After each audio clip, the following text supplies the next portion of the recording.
ಸ್ನೇಹಿತರೆ, ನೀವು ನೋಡ್ತಾ ಇರ್ತಕ್ಕಂಥ ಒಂದು ವಿಡಿಯೋ ಒಂದು ಕೋಳಿ ಫಾರಮ್ ಮಾಡಿರ್ತಕ್ಕಂಥ ಒಂದು ವಿಡಿಯೋ. ಇದು ಒಂದು ಶಾರ್ಟ್ ವಿಡಿಯೋ ಮುಖಾಂತರ ನಾವು ನಿಮ್ಮ ಮುಂದೆ ತಗೊಂಡ್ಬರ್ತಾ ಇದ್ದೀವಿ.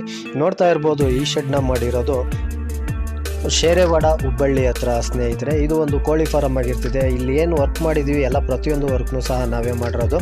1.5 ವರ್ಷಗಳ ಹಿಂದೆ ನಾವು ಒಂದು ಕುರಿ ಶೆಡ್ಡು, ಹಾಗೆ ಕೆಳಗಡೆ ಕೋಳಿ ಸಾಕೊಳ್ಳಿಕ್ಕೆ, ಹಾಗೆ ಒಂದು ಒಟ್ಟು ಅಂದರೆ ಮೇವನ್ನ ಸ್ಟೋರ್ ಮಾಡ್ಕೊಳ್ಳಿಕ್ಕೆ ಒಂದು ಶೆಡ್ ಮಾಡಿದ್ದು. ನಮ್ಮ ಕೆಲಸ ಎಲ್ಲ ಅವರಿಗೆ ತುಂಬ ಇಷ್ಟ ಆಗಿ ಮತ್ತೆ ನಮಗೆ 1.5 ವರ್ಷಗಳ ನಂತರ ಕರೆದು ನಮಗೆ ಒಂದು ಕೋಳಿ ಫಾರಮ್ ಮಾಡಿಕೊಡಿ ಅಂತ ಹೇಳಿದ್ರು. ಅದೇ ಪ್ರಕಾರ ನಾವು ಬಂದು ಅವರಿಗೆ ಯಾವ ರೀತಿ ಬೇಕೋ ಆ ರೀತಿ ಒಂದು ಕೋಳಿ ಫಾರಮ್ ಮಾಡ್ತಾ ಇರ್ತಕ್ಕಂಥ ಒಂದು ಕೆಲಸದ ವೀಡಿಯೋಗಳನ್ನ ನಾವು ನಿಮ್ಮ ಮುಂದೆ ತಗೊಂಡ್ಬರ್ತಾ ಇದ್ದೀವಿ ಸ್ನೇಹಿತರೆ.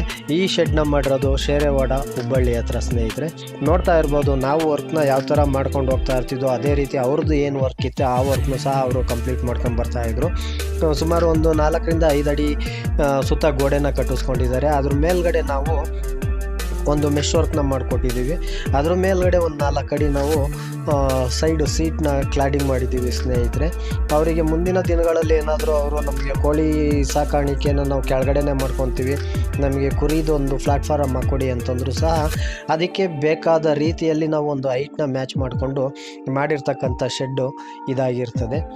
ನೀವು ಯಾರಾದರೂ ಫಸ್ಟ್ ಟೈಮ್ ನಮ್ಮ ವೀಡಿಯೋನ ನೋಡ್ತಾ ಇದ್ದರೆ ಸಬ್ಸ್ಕ್ರೈಬ್ ಆಗೋದು ಮಾತ್ರ ಮರಿಬೇಡಿ. ಹಾಗೆ ಈ ಕೆಲಸ ಹೇಗೆ ಅನ್ನಿಸ್ತು, ಹೇಗೆ ಮಾಡಿದ್ದೀವಿ, ನಿಮಗೇನಾದರೂ ಇಷ್ಟ ಆಯಿತು ಅಂತಂದರೆ ಒಂದು ಲೈಕ್ ಮಾಡಿ. ಇದೇ ರೀತಿ ಹೆಚ್ಚಿನ ವೀಡಿಯೋಗಳನ್ನ ನಾವು ಮಾಡಿ ಯೂಟ್ಯೂಬಲ್ಲಿ ತೊಗೊಂಬರ್ತಾ ಇದ್ದೀವಿ ಸ್ನೇಹಿತರೆ. ಯಾರೆಲ್ಲ ನಮ್ಮ ವೀಡಿಯೋನ ಫಸ್ಟ್ ಟೈಮ್ ನೋಡ್ತಾ ಇದ್ದೀರಾ ಸಬ್ಸ್ಕ್ರೈಬ್ ಆಗೋದು ಮಾತ್ರ ಮರಿಬೇಡಿ. ಬನ್ನಿ ನೋಡಿ ಯಾವ ರೀತಿ ಬಂದಿದೆ ಅಂತಂದ್ಬಿಟ್ಟು ಶೆಡ್ಡು. ಇನ್ನೂ ಕೆಲವೊಂದು ವೀಡಿಯೋಸ್ಗಳಿದೆ, ಅದನ್ನು ಮುಂದಿನ ದಿನಗಳಲ್ಲಿ ನಾವು ಮತ್ತೆ ಯೂಟ್ಯೂಬ್ನಲ್ಲಿ ಅಪ್ಲೋಡ್ ಮಾಡ್ತೀವಿ. ಒಂದು ಚಿಕ್ಕದಾಗಿ 10x10 ರೂಮ್ನು ಸಹ ಮಾಡಿದ್ದೀವಿ. ನೋಡ್ತಾ ಇರ್ಬೋದು ರೂಮ್ನ. ಅವರು ಏನಾದರೂ ಕೋಳಿ ಮೇವು ಅಥವಾ ಏನಾದರೂ ಅದರ ಐಟಮ್ಗಳನ್ನ ಇಟ್ಕೊಳ್ಳಿಕ್ಕೆ ಅಂತಂದ್ಬಿಟ್ಟು ಒಂದು 10x10 ಅದರ ಒಳಗಡೆನೇ ಮಾಡಿರ್ತಕ್ಕಂಥ ಒಂದು ಶೆಡ್ಡು. ಈ ಶೆಡ್ನ ಶೇರೆವಾಡ ಹುಬ್ಬಳ್ಳಿಯಲ್ಲಿ ಮಾಡಿದ್ದೀವಿ ಸ್ನೇಹಿತರೆ. ಯಾರೆಲ್ಲ ನಮ್ಮ ವೀಡಿಯೋನ ಫಸ್ಟ್ ಟೈಮ್ ನೋಡ್ತಾ ಇದ್ದೀರಾ ಸಬ್ಸ್ಕ್ರೈಬ್ ಆಗೋದು ಮಾತ್ರ ಮರಿಬೇಡಿ. ಹಾಗೆ ಈ ವಿಡಿಯೋ ಇಷ್ಟ ಆಯಿತು ಅಂತಂದರೆ ಒಂದು ಲೈಕ್ ಮಾಡಿ. ಯಾರಾದರೂ ಹೈಟೆಕ್ ಕುರಿ ಶೆಡ್ಡು ಅಥವಾ ಕೋಳಿ ಫಾರಮು, ತೆಂಗಿನಕಾಯಿ ಶೆಡ್ಡು ಏನಾದರೂ ಮಾಡಿಸ್ಬೇಕು ಅನ್ನೋದಿತ್ತು ಅಂತಂದರೆ ವರದರಾಜ್ ಫ್ಯಾಬ್ರಿಕೇಷನ್ ಅವ್ರನ್ನ ಸಂಪರ್ಕ ಮಾಡಿ ಅಂತ ಹೇಳ್ತಾ ಇಲ್ಲಿಗೆ ಈ ವಿಡಿಯೋನ ಮುಗಿಸ್ತಾ ಇದ್ದೀವಿ. ನೆಕ್ಸ್ಟ್ ವಿಡಿಯೋದಲ್ಲಿ ಮತ್ತೆ ಸಿಗೋಣ. ಅಲ್ಲಿಗಂಟ thanks for watching Varadaraj fabrication.